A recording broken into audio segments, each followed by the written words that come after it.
नमस्कार. शारदाज cooking and baking या चॅनलच्या उन्हाळा स्पेशल सिरीजमध्ये तुमच्या सर्वांचं खूप खूप स्वागत. मंडळी, उन्हाळ्याचा सीझन चालू झाला की आईस्क्रीम हे ठरलेलंच आहे.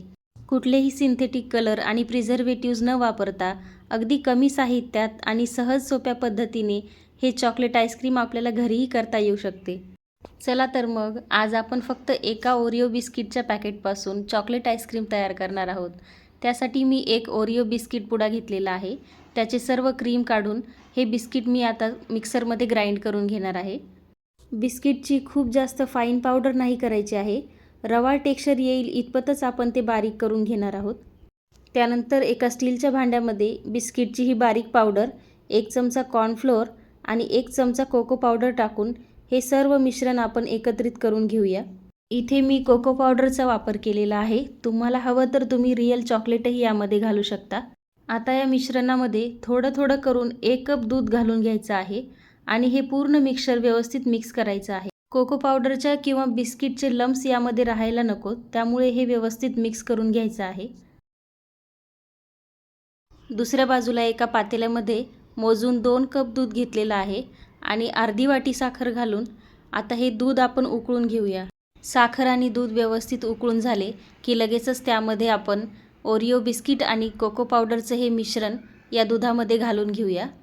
दुधामध्ये घातल्यानंतर हे सर्व व्यवस्थित आपल्याला उकळून घ्यायचं आहे आणि साधारण 5 मिनिटासाठी आपल्याला दाटसर होईपर्यंत हे मिश्रण शिजवून घ्यायचं आहे.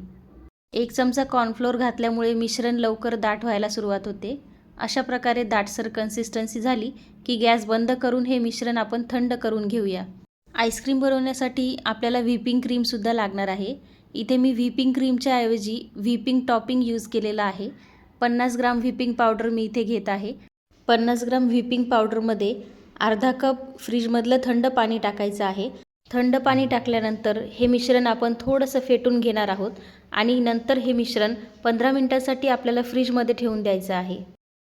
15 मिनिट झालेली आहेत आणि तुम्ही बघू शकता व्हिपिंग पावडरचं हे मिक्सचर अगदी स्मूथ आणि क्रीमी झालेलं आहे.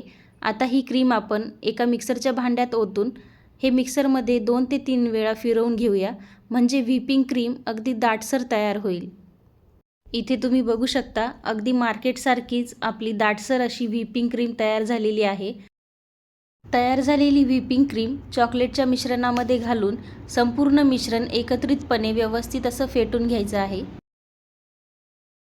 व्हिपिंग क्रीममुळे या चॉकलेटच्या मिश्रणाला एक प्रकारचा फ्लफीनेस येतो, म्हणजे हे मऊ आणि लुसलुशीत तयार होतं.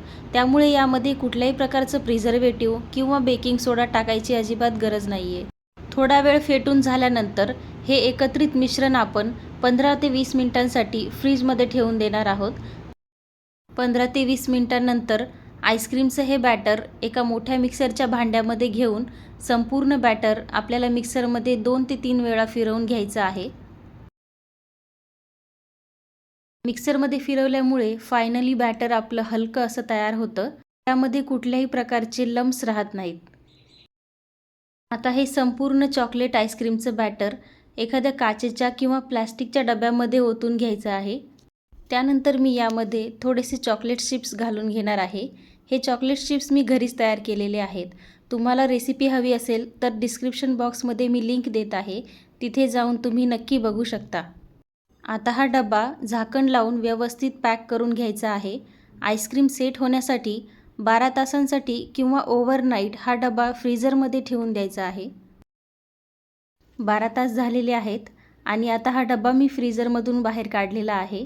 तुम्ही बघू शकता किती व्यवस्थित आपली आईस्क्रीम सेट झालेली आहे.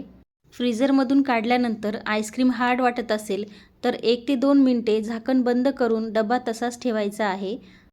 तर अशा प्रकारे तयार झालेली आहे आपली ओरिओ बिस्किट आणि चॉकलेट चिप्सनी भरपूर असलेली चॉकलेट आईस्क्रीम. तुम्हीसुद्धा ही चॉकलेट आईस्क्रीमची रेसिपी घरी नक्की ट्राय करून बघा आणि भरपूर अशा चॉकलेट आईस्क्रीमचा आस्वाद घ्या. अशाच उन्हाळा स्पेशल रेसिपीजसाठी Sharda's cooking and baking recipes या चॅनलला सबस्क्राईब करा. व्हिडिओला लाईक करून कमेंटही करा.